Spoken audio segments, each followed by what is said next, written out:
નમસ્કાર દર્શક મિત્રો, હું છું રૂપલ લુણીચિયા. સંપૂર્ણ ન્યૂઝમાં આપનું સ્વાગત છે.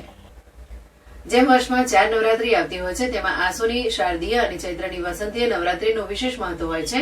જેમ આસોની નવરાત્રીમાં 9 દિવસ ગરબાની ધૂમ જોવા મળતી હોય છે, તે જ રીતે ચૈત્રી નવરાત્રીમાં શક્તિપીઠ અંબાજી મંદિર પરિસરમાં આ ચૈત્ર નવરાત્રીના 9 24 કલાકમાં અંબેની અખંડ ધૂનની રમઝટ જોવા મળે છે. મૂળ મહેસાણા જિલ્લાના ખેડૂત પરિવારો દ્વારા આ અખંડ ધૂનની સ્થાપના ભારત દેશની આઝાદી પૂર્વે 1941માં કરવામાં આવી હતી.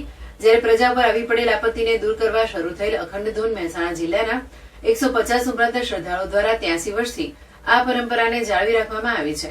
આ અખંડ ધૂનમાં 2 ટીમો બનાવી 2-2 કલાકના અંતરે આ ટુકડીઓ બદલાતી હોય છે ને રાઉન્ડ ધ ક્લોક આ અખંડ ધૂન અવિરતપણે કરવામાં આવે છે. જો કે આ અખંડ ધૂન મૂળ પરંપરાના નિયમો અનુસાર કરવામાં આવે છે. પુરુષો દ્વારા કરાતી આ અખંડ ધૂનમાં મહિલાઓને પ્રવેશ અપાતો નથી.